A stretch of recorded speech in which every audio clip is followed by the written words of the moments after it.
Il est 8h18, Nico Saliagas.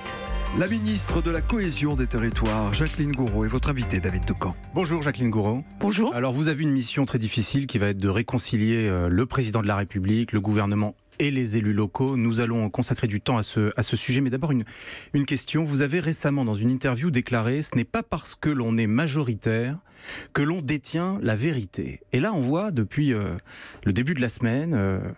un aménagement de l'augmentation de la CSG pour les retraités, c'est niet, Agnès Buzyn a dit non. Peut-être calmer le jeu sur la hausse du carburant, c'est niet, on assume. On a l'impression d'un gouvernement qui pense détenir la vérité. Non, pas du tout. Parce que en regard, par exemple, de la hausse du prix du fioul et du diesel... Et de l'essence. Et de l'essence, alors, qui est pour 75% la conséquence de l'augmentation du baril. Bon, il y a en parallèle des politiques qui sont menées aussi pour la transition énergétique et par exemple des capacités pour changer les voitures, tout simplement l'aide à la conversion des voitures pour des voitures qui sont moins polluantes, voire des voitures électriques avec des aides importantes. Et ça marche très fort. Y compris pour les plus modestes de nos concitoyens. Y compris pour les modestes. Soyons honnêtes. Oui. Est-ce qu'on peut aujourd'hui tous se payer une voiture hybride ou électrique ? Eh bien, je vais vous dire, sur les 200 000 demandes qui ont eu lieu, 75% concernent des gens qui ne paient pas d'impôts, qui ne sont pas imposables sur le revenu. Mais est-ce que vous entendez la colère qui monte ? Laurent Wauquiez déclarait dans une interview récente, les gens, je le cite, les gens sont en colère. Cela va finir par exploser. Est-ce que le leader des Républicains exagère ou bien est-ce qu'il perçoit tout de même une forme de réalité ? Le leader des Républicains dit ce qu'il a à dire. Moi, je suis beaucoup sur le terrain, je rencontre beaucoup d'élus, naturellement, mais aussi des citoyens. Il y a besoin d'explications, il y a besoin de gestes, comme on l'a fait, par exemple, avec... vous savez, la CSG et ceux qui étaient juste à la limite. 350 000 retraités qui ne verront pas leur CSG augmenter. Absolument. Il y a des choses et des gestes qui sont faits. Je ne crois pas qu'on soit au bord de la rupture. Je crois simplement qu'on a choisi une ligne qui est une ligne que le travail soit mieux rémunéré. Et il faut des équilibres dans une société.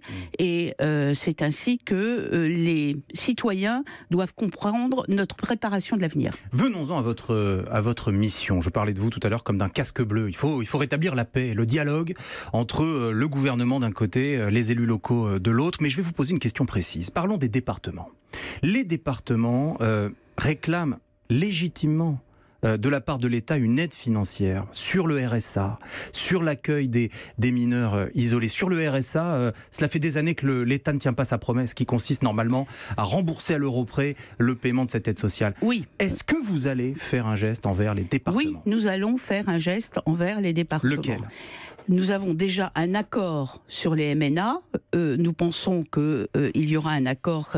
Il y a un accord qui va se faire, à mon avis, aussi sur les AIS, les allocations individuelles de solidarité.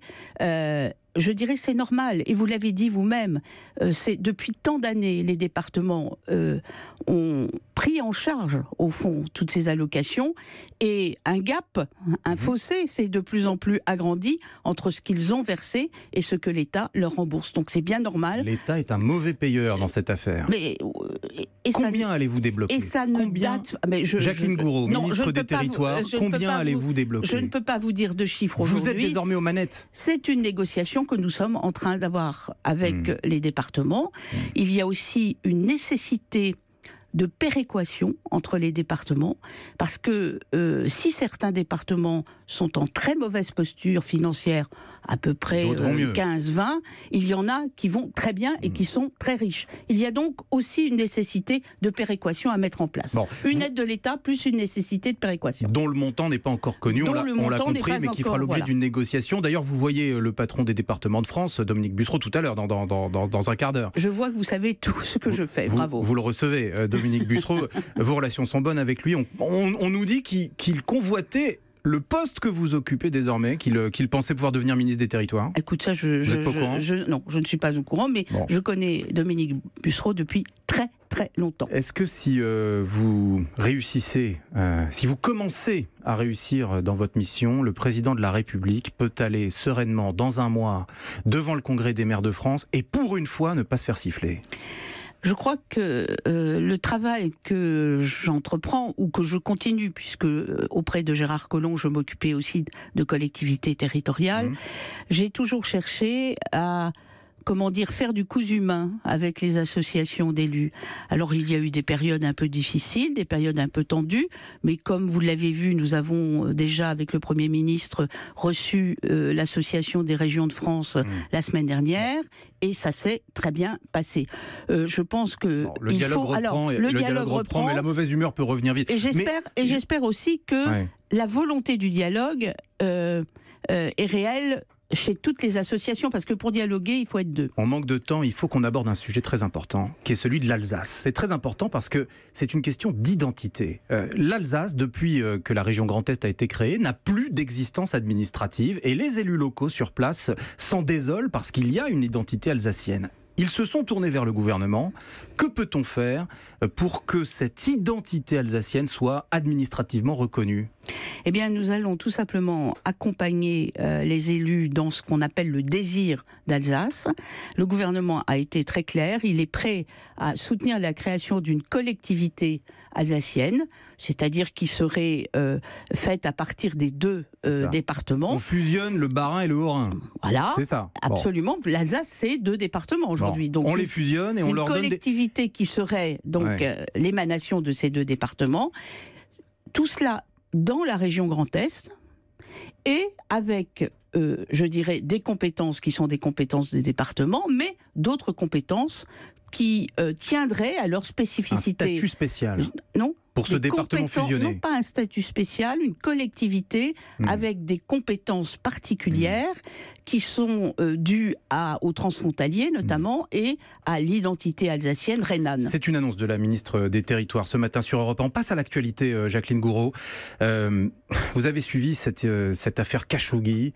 Le ministre allemand de l'économie demande aux pays européens d'arrêter les ventes d'armes à l'Arabie Saoudite. Le président Macron ne veut pas répondre. J'ai une question à la citoyenne. Est-ce que cela vous pose un problème personnellement? D'abord... qu'on continue à vendre des armes à l'Arabie Saoudite. L'affaire en soi est horrible. C'est un meurtre. Et je pense que on ne peut pas, ne pas montrer un geste fort de condamnation de la part de la France et de la part des pays européens. Peut-on continuer, Jacqueline Gouraud? Là, c'est vraiment une question à la citoyenne, à l'élu, à la responsable politique. Peut-on continuer à vendre des armes à ce royaume, à cette dictature? Je ne sais pas si on peut continuer à vendre des armes. Qui, par ailleurs, est engagé au Yémen dans une guerre sanglante. Oui, je sais. Le commerce des armes sur la planète émane de plusieurs pays et il faut alors en discuter dans le cadre européen et international. La question est simple, Jacqueline Gouraud. Est-ce que moralement, la France peut continuer à vendre des armes à l'Arabie Saoudite alors qu'on voit bien que notre partenaire allemand nous enjoint à suspendre? Eh bien, le président de la République prendra position, ça n'est pas à moi de le prendre. Jacqueline Gouraud, merci à vous, la ministre des Territoires, d'avoir été l'invitée d'Europe 1 ce matin.